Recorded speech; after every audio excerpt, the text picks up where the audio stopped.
For your listening enjoyment, Edmund O'Brien as Johnny Dollar. My name's Mark Nelson. I came to Hartford to talk to you about a federal assignment. I'm from the Treasury Department, Bureau of Narcotics. We need an insurance investigator. For what? To go to London on a case that has us stopped here. I'm in the Commonwealth Hotel. I'd like to have you come over. Wait a minute. What's insurance got to do with it?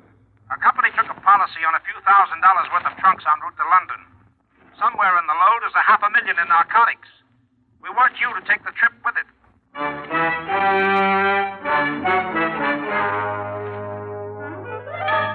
Edmund O'Brien in another adventure of the man with the action-packed expense account. America's fabulous freelance insurance investigator. Yours truly, Johnny Dollar.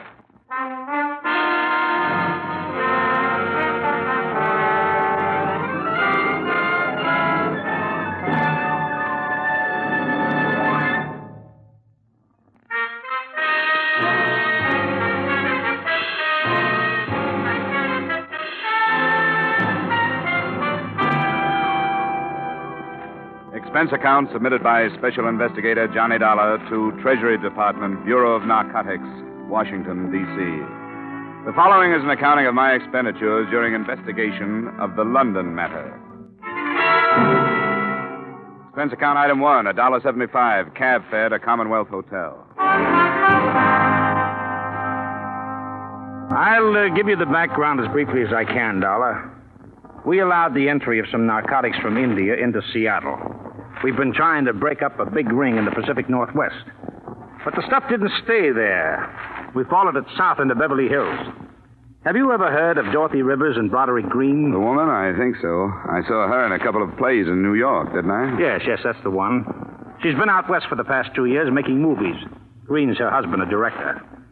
The narcotics went to them. Well, to their house, at least. Well, they must have servants. Yes, they did, but that doesn't do us any good. There were 4 of them, but 3 of them have been discharged. They all had a hand in packing the trunks for this London trip, so any one of them or all of them could have packed the narcotics. You're sure that's what happened? We know they went into the house, but nothing has come out but the trunks. And I searched the place myself just before I flew east. Why don't you want to stop it? We cabled Scotland Yard, and they told us there's been a big increase in contraband over there in the past couple of years. You think this could be part of a pattern? Well, it's possible. You see, because they need our dollars, British Customs make it a point to extend a lot of courtesies to these visiting film celebrities. The stars always arrive with a lot of belongings and usually with a servant or 2. In the case of Green and his wife, just 1. A confidential secretary, a Miss Miller, Lorraine Miller. She's traveling with the trunks. Now, I want you to get acquainted with her. Well, that shouldn't be too difficult. Who's the policy with? Standard Liability Company. $20,000 for a 2-week period. That's a short-term gamble. It'd pay the company to keep an eye on it. Couldn't you use that? Well, it would depend on how young and susceptible this Miller girl is. She's young, Dollar. I got close enough to appreciate that. Expense account item 2, $675, passage to England on the SS Morristown. Before boarding, I received a few more bits of instruction by phone from T-Man Nelson. We've been in touch with Scotland Yard again, Dollar. They're assigning one of their best men to the case. An Inspector Finch. He'll arrange to meet you when your ship docks. We sent him a description. Yeah, Finch. Okay. What else? Well, we still aren't sure about the Miller girl, but her brother is going on the same ship. That could happen. He's got a passport under another name, Miles Fanning. Now, if you need help on the trip, the ship's detective is Clarence Dawn. Dawn. Okay, I'll find him. Okay, Inspector Finch is in London, and I'm flying over in a few days. I'll find you. Hey, Nelson, are you sure you trust me? I'll let you know when we finish this thing. Bon voyage.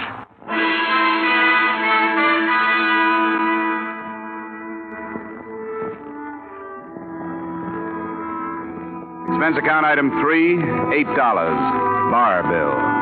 I met Lorraine Miller in a small lounge on B-deck as we left New York Harbor. She struck me as being young, all right, but susceptible only when she wanted to be. She had a face that didn't need much makeup and auburn hair that didn't need much messing with. Her hazel eyes were wide-spaced and seemingly candid, but they didn't tell me whether or not she knew who I really was.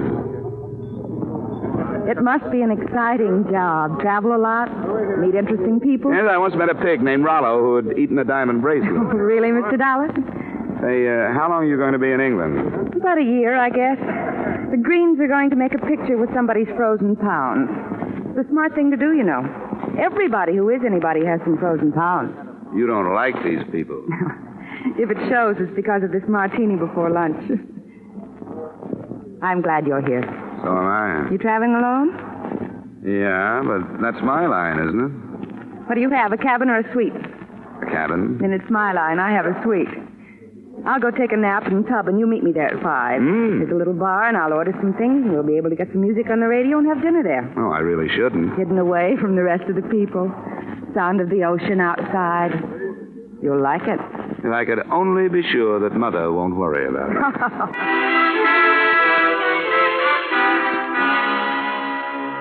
The cocktails were good, and so was the dinner. But the radio was full of static, and, as far as my assignment went, the conversation was unsatisfactory. I learned a lot about Lorraine Miller and a little about the Greens, but none of it tied in with the case. The whole evening made it almost impossible for me to suspect that she could be mixed up with narcotics until the fourth brandy. Jim? What is it? Oh, no.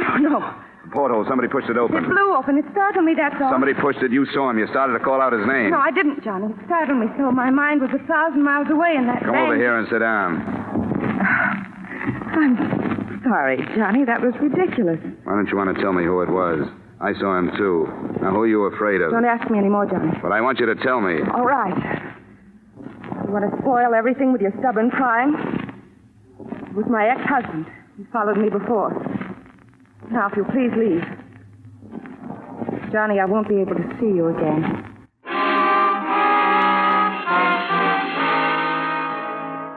Selfishly, I was sorry it had to happen, but it meant progress. I knew it had been her brother outside the porthole, and she was covering up for him. The portly, balding ship's detective, Clarence Dawn, was sporting a well-worn flannel bathrobe and Congress gaiters when he let me into his cabin a half hour later. Well, welcome aboard, Dollar. They told me about you. Yeah, I looked for you up in the ballroom. I never bother with the ballroom the first night out. The con merchants are just picking their marks. The slick gamblers are softening the suckers by letting them win. Nothing you can get your teeth into first night out. Tomorrow I go to work. Sit down, huh? Yeah, thanks. Customs told me you might contact me. Always glad to help if I can. Thank you. There's a passenger aboard named Miles Fanning. Fanning, huh? I got a duplicate list here somewhere. Oh, yeah. Baggett, Fallon, Fanning. Miles D. Fanning. 22 on seat. Yeah, that's the name. You know anything about him? Oh, let's see. I keep a notebook. Names of some of the hot ones that make the crossing. Fanning. Well, he's not here. Don't know anything about him. What's his specialty? Well, this trip he's using Ford's papers. Fanning's not his real name. Say, I'd better report that, hadn't I? No, the federal men want him left alone. Is he hot? He could be. Oh, yeah. Can't let me in on it, huh? I know how it is. I wish you'd pick him out tomorrow. Keep your eye on him for me. Sure, absolutely. Glad to help. Anything special you want? I'd like to know if he meets the girl on number 12A deck, Lorraine Miller. Auburn hair, hazel eyes, about 5'4". Got it? I'd like to know if he sends any cables ahead to London. Like to see copies if I could. I'll get word to the radio operators right away. Thanks for the cooperation, Dawn. I'll check back with you tomorrow night. Right.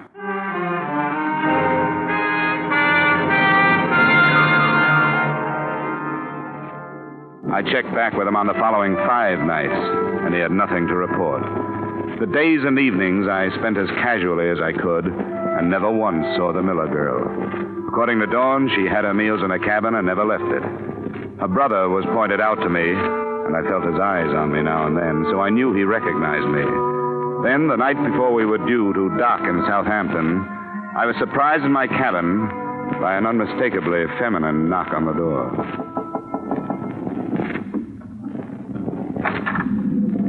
I think I owe you an apology. Well, I didn't expect it. Come on in. Sit down. I'm sorry, Johnny. I wish I hadn't blown up. Why did you? I don't know. I guess because, well, it was hardly the time for an ex-husband to come prowling around. It was too bad. The trip that started out to be a lark, this one has turned into a big flop. Have you enjoyed it? Well, I've met a lot of those interesting people, bridge players, deck tennis players, kind of Astor players, fat old gossips with jewels, drunks, nothing like much. Yes? This is Dawn, Dollar. Yes, Mrs. Johnson. Huh? Oh, you can't talk. Yes, that's right. I'll make it short. They met after dinner. Fanning went to the Miller cabin. Oh? I'm awfully sorry, Mrs. Johnson. I couldn't make it tonight. A previous engagement, but thanks for calling. I'll stay on. I'm going to see you later. I hope you find somebody. Night. That was one of them. Could I fill in a contract? Mr. Johnson is seasick. We can get together in London, can't we? That sounds fine. I think we can work it out. I hope so, Johnny. I really do. Now I have to go. I want to get everything packed tonight.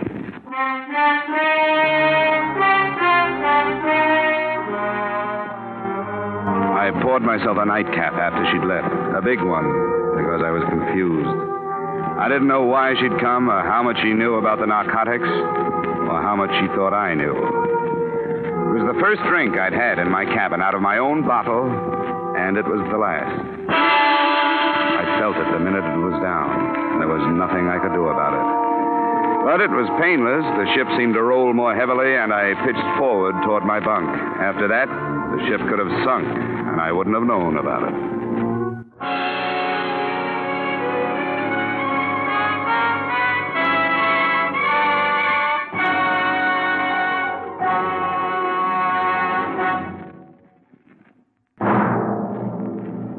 And now, with our star, Edmund O'Brien, we return you to the second act of Yours Truly, Johnny Dollar.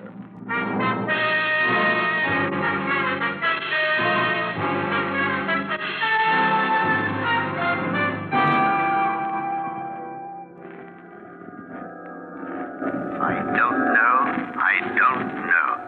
Great shock to the system. Yes, it must be. Sinister amount of opiate. Amazing resistance. Well, we'll try. There. I don't dare give him any more stimulants, Inspector, but this should bring him round. Rather an unpleasant arrival, poor chap. Yes. That did the trick. Now I'll leave him to you, Inspector. Keep him awake, but don't expect too much at first. Yes, of course. Thank you, Doctor. Mr. Dollar? Mr. Dollar? Can you hear me, sir? Huh? What? You must try to stay awake. Can you open your eyes? Who are you? Chief Inspector Finch of Scotland Yard. Oh, the girl. I'm afraid Miss Miller has disembarked. Fanning? He's being followed by one of my men. Mr. Dollar, your system received a large amount of opiate, enough to render you unconscious for almost 12 hours. Do you know who administered it? We're in Southampton. Yes. It was a girl. She come to my cabin and there was a phone call. A phone call, sir? Yeah, the ship's detective has been giving me a hand, keeping his eye on Fanning. I wasn't watching her. She must have drugged the whiskey while I was talking. Oh, I was stupid. I shouldn't worry if I were you. The situation is nicely under control. The trunks? En route to the Green residence. However, the men in the lorry with it are from Scotland Yard. They'll unpack them, and I assure you nothing will pass unnoticed. Nice going, Inspector. Thank you, sir. We like to try. Now, if you could raise yourself and drink some of this coffee. All right. Yeah. Shouldn't be this hard. Nasty experience. Okay, let's have the coffee. Splendid. When you feel strong enough, we'll have an ambulance move you to my flat. You may rest there, and we shall await developments.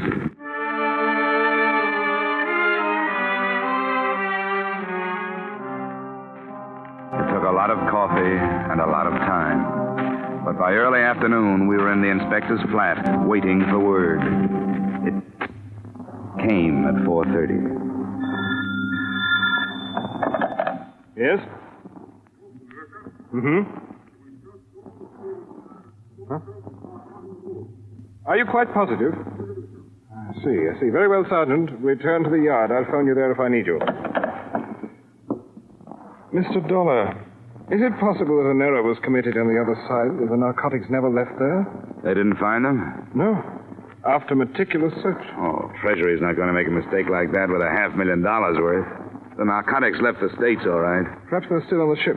May have got the wind up since you were aboard and discarded the original plan. I don't know. I suppose it's a thought. Right. I'll arrange for a search party at once. Inspector, who in London would be able to buy this amount of narcotics? That question had occurred to me. The answer shouldn't be too difficult to find. Perhaps you'd care to accompany me to my office while we try. We rather pride ourselves upon our efficiency.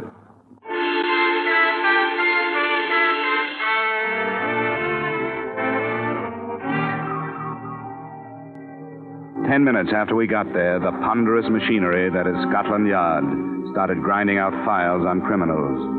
They were indexed according to every possible feature or characteristic. In the space of 2 hours, we had the name of every known narcotic suspect in London, and flying squad men had been sent out to cover them. But the first report that came in was negative. The ship had been searched without success. Then the phone rang again. Inspector Finch. Huh? Oh, yes, he's here. Mr. Dollar? Thank you. Oh. This is Nelson, Dollar. I just got in. Oh, good. Have you heard about the mess? Part of it. I went down to the ship. Dorn told me what happened to you. Are you all right? Yeah, sure, I'm all right, but the stuff got through. It's loose someplace here in London. The trunks? Unloaded and searched by Scotland Yard men, nothing. What about the girl? She's being watched. Anything on Miles Fanning? Well, the Yard's tailing him, too. Say, Nelson, are you sure the narcotics were put aboard the ship? Positive.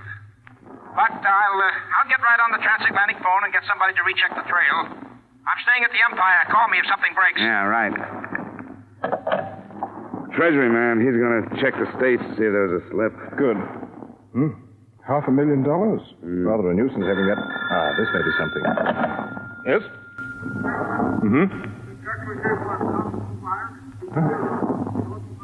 I see. Yes, at once. See that a driver and a radio cars at the main entrance. We want to stay in touch. Thank you. What was it? Any progress? Yes. Most unpleasant progress. The constable I assigned to follow the chap who calls himself Fanning has been shot to death. Oh? Progress lies in the fact that your ship detective fellow, Clarence Dawn, was killed at approximately the same time. Dawn? Yes. Do you have a pistol, Mr. Dollar? It's on the ship. We won't bother going there. I'll have two issued to us before we leave.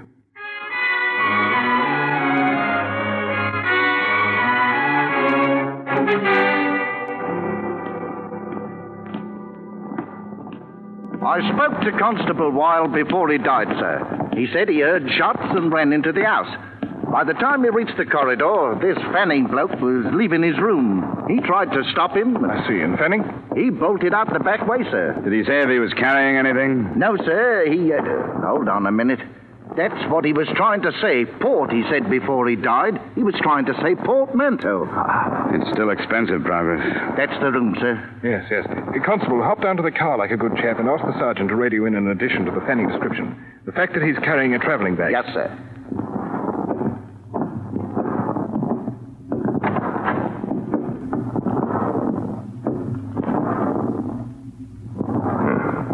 Is this Clarence Dawn? Yeah. And I guess the answer to a few things.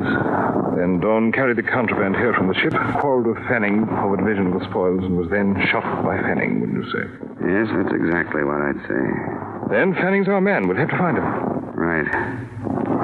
Yeah, I'd like to go to the Green place, talk to the Miller girl, Inspector. Of course. Clarence Dawn.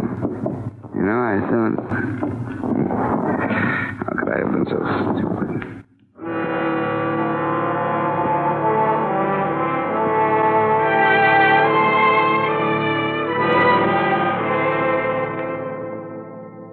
The Green residence was dark when we arrived, and there was no response to either the doorbell or our shouts. We pulled up a few yards, and while we waited, we listened to the nervous talk between the radio cars that were combing the city for the man we called Fanning. Off Venice Avenue. A man answering the Fanning description has been reported from the square. Request flying squad men to search the building. That's 3.5 hours we've been here. Must be 1 million men in London who answer his description. And so we shall have to question 1 million men. 47Y, 47Y to 14B. Are you still in Charing Cross Road? Over. 14B, 14B here. Still in Charing Cross Road, over. 47Y to 14B. investigate 1936 Bentley crossing into your section. 1936 Bentley, close coupled sedan, black. Registration GY4110. GY4110. Acknowledge, over. Cut it, Sergeant, cut it. 4B, acknowledging. Sergeant. GY4110. Switch off the receiver. Oh, yes, sir. There's a car. Looks like it's stopping. It's a taxi. There she is. Come on, Inspector. But let me do the talking, will you? Right you are.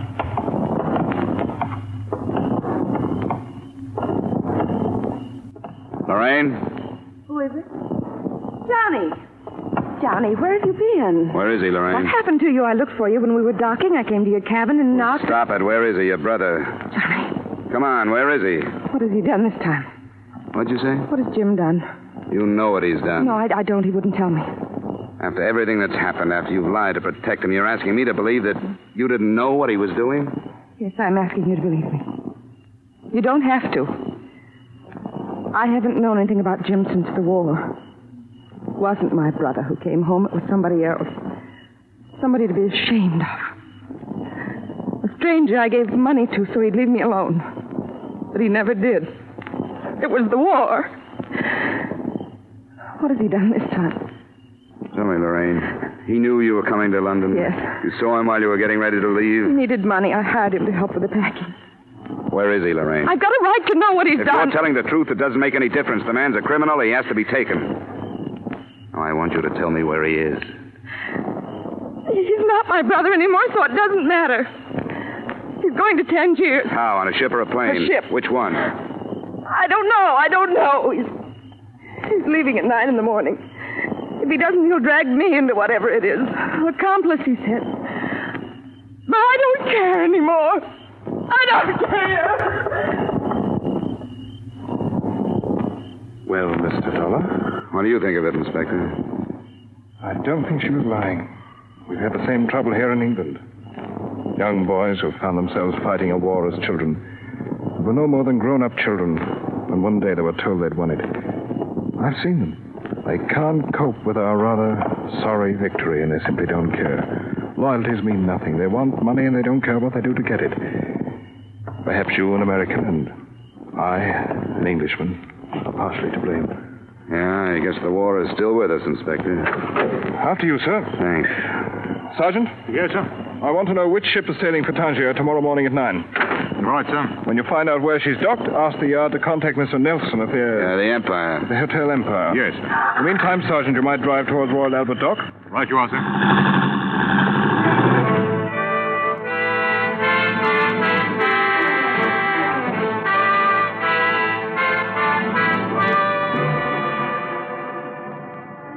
The ship turned out to be the city of Bombay.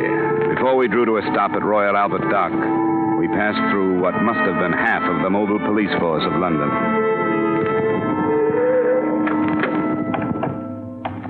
That must be Nelson's car. Yeah, there he is. Come along, Sergeant. We want you to stand guard at the gangway. Right, sir. Hello there, Dollar. I was beginning to wonder if you'd ever get here. It's only been 10 minutes, Nelson. This is Inspector Finch at Scotland Yard. Pleasure, sir. How do you do? Well, Mr. Dollar, Mr. Nelson, as you so quaintly put it on the other side, this is it? You're sure he's there? Oh, quite sure. Yeah, we got a radio report, and we hope they've cleared the ship of everybody else. Well, we might as well go. Right you are. I'm ready. Mr. Dollar? It's up to you. Thanks. You there. Is Mr. Fanning aboard? Aye, he's aboard. Stay here, Sergeant. Right, sir. You received word from Scotland Yard? I did. Then you'll allow us to come aboard after him? You can come aboard.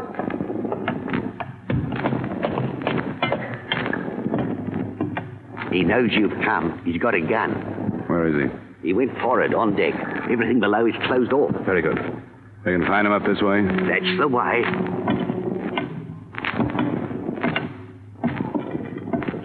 There's a winch up forward. Good protection.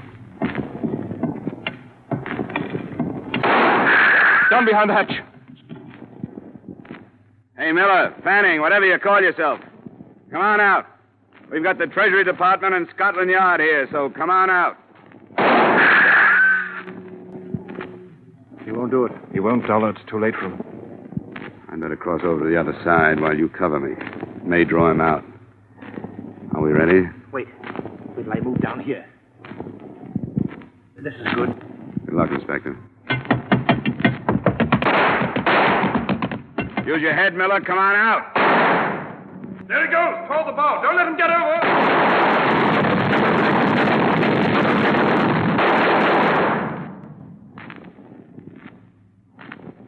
Inspector Finch? Yep. Nelson? Yes.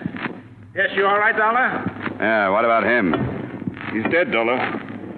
We can search his cabin now.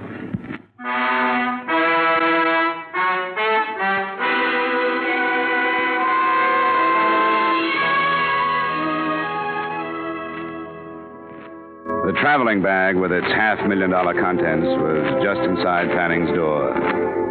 Expense account item 4, same as item 2. Transportation back to the States and Hartford. I saw Lorraine Miller once before I left. And I made her a promise I hope Inspector Finch will be able to keep. That only the name Fanning would make the official records in the front page, because the name Miller had already gotten more than it deserved. Expense account total, $1,580.20. Yours truly, Johnny Dollar.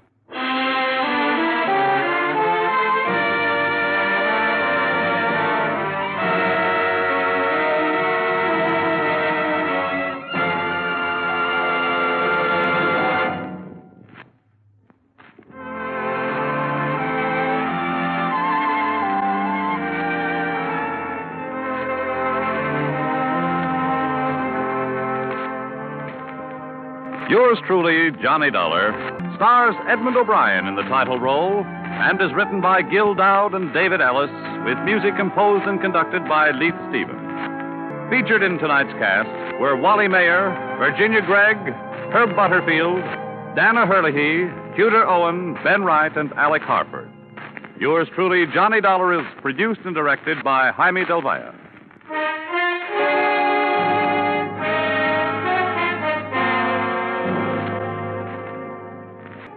We invite you to join us again next week at this same time when, from Hollywood, Edmund O'Brien returns in another adventure of Yours truly, Johnny Dollar.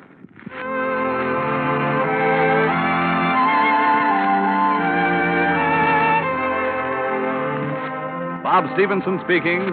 This is CBS, the Columbia Broadcasting System.